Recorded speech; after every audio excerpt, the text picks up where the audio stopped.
News for rice news செய்திகள் வாசிப்பவர் Tajuddin rice. பிரதான செய்திகளுக்கு செல்லும் முதல் தடவையாக இந்த செய்தி பக்கம் வந்திருந்தால் மறக்காமல் சப்ஸ்கிரைப் பண்ணிவிட்டு செய்திகளை பாருங்கள். தொடர்வது விரிவான செய்திகள்.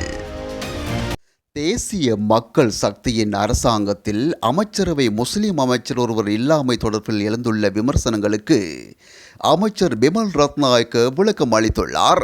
எமது அரசாங்கம் இலங்கையர்களை உள்ளடக்கிய ஒரு அரசாங்கம் என்றும் சிங்களவர்கள், தமிழர்கள், முஸ்லிம்கள் என்ற மத ரீதியான அடையாளங்களை கொண்டிருக்கவில்லை என குறிப்பிட்டுள்ளார். ஊடகங்களுக்கு கருத்து தெரிவிக்கும் போது அமைச்சர் இதனை தெரிவித்துள்ளார். 76 ஆண்டுகளில் அனைத்து சமூகங்களும் தங்களது மத கலாச்சார வேறுபாடுகளை மறந்து ஒரே நாடாக வாக்களித்து பெரும்பான்மை ஆட்சியை தேர்ந்தெடுப்பது இதுவே முதல் முறை என்று அவர் சுட்டிக்காட்டியுள்ளார். தேசிய மக்கள் அரசாங்கம் எந்தவொரு சமூகத்தையும் அவர்களின் மத அல்லது கலாச்சார நடைமுறைகளின் அடிப்படையில் ஒருபோதும் பாகுபாடு காட்டாது. அரசாங்கத்தின் கொள்கையில் அது இல்லை என அமைச்சர் குறிப்பிட்டுள்ளார். அனைத்து இன மக்களாலும் தெரிவு செய்யப்பட்ட நாடாளுமன்ற உறுப்பினர்களே எமது கட்சியில் உள்ளனர். இங்கு பாரபாட்சம் காட்டுவதற்கு எதுவுமில்லை. மக்களின் உணர்வுகளுக்கு மதிப்பளித்து அமைச்சு பதவிகள் வழங்கப்பட்டிருப்பதாக அமைச்சர் ரத்நாயக்க குறிப்பிட்டுள்ளார். முன்னாள் ஜனாதிபதி ரணில் விக்ரமசிங்க புதிய ஜனநாயக முன்னணியின் தேசிய பட்டியலிலிருந்து நாடாளுமன்றத்துக்கு பிரவேசித்து எதிர்க்கட்சி தலைவராக பதவியேற்க உள்ளதாக அரசியல் வட்டாரங்கள் தெரிவிக்கின்றன. அதற்கு ஐக்கிய மக்கள் சக்தியில் உள்ள பல எம்பிக்கள் ஆதரவளிக்க உள்ளதாகவும் குறிப்பிடப்படுகிறது.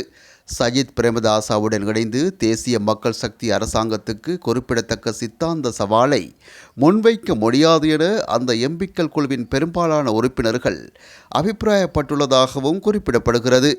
அந்த நிலைமையின் அடிப்படையில் அவர்களில் ஒரு குழு ரணில் விக்ரமசிங்கவின் எதிர்க்கட்சி தலைமையின் கீழ் செயற்பட தீர்மானித்துள்ளதாகவும் அறிய முடிகிறது.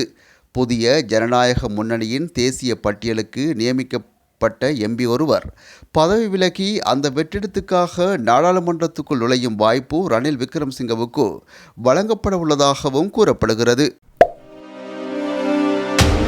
முன்னாள் அமைச்சர் ஹரின் பெர்னாண்டோவை பதுளை போலீசார் கைது செய்துள்ளனர். அமைதி தேர்தல் காலத்தில் பதுளை நகரில் இடம்பெற்ற சட்டவிரோத பேரணி தொடர்பில் அவர் கைது செய்யப்பட்டுள்ளார். கடந்த 11ஆம் திகதி முன்னாள் அமைச்சர் ஆதரவாளர்கள் குழுவுடன் இணைந்து துண்டு பிரசுரங்களை விநியோகித்து பட்டாசு கொளுத்திக் கொண்டிருந்த வேளையில் பதுளை போலீசார் அவர்களை அங்கிருந்து கலைத்துள்ளனர். முன்னாள் அமைச்சர் ஹரின் பெர்னாண்டோ மற்றும் போலீஸ் அதிகாரிகளுக்கு இடையில் இடம்பெற்ற உரையாடல் காரணமாக அங்கு பதற்றமான சூழல் ஏற்பட்டிருந்தது. இதன்போது முன்னாள் அமைச்சர் தான் அணிந்திருந்த ஆடையை கழட்டிவிட்டு குழப்பம் ஏற்படுத்தியுள்ளார். சம்பவம் தொடர்பில் ஹரின் பெர்னாண்டோவிடம் தற்போது வாக்குமூலம் பெற்று வருவதாக போலீசார் தெரிவிக்கின்றனர். இத்துடன் செய்திகள் நிறைவுக்கு வருகின்றன. மற்றும் ஒரு செய்தியில் உங்கள் அனைவரையும் சந்திக்கும் வரை விடைபெறும் நான் என்றும் உங்கள் அன்பின் தாஜுதீன் ரைஸ்.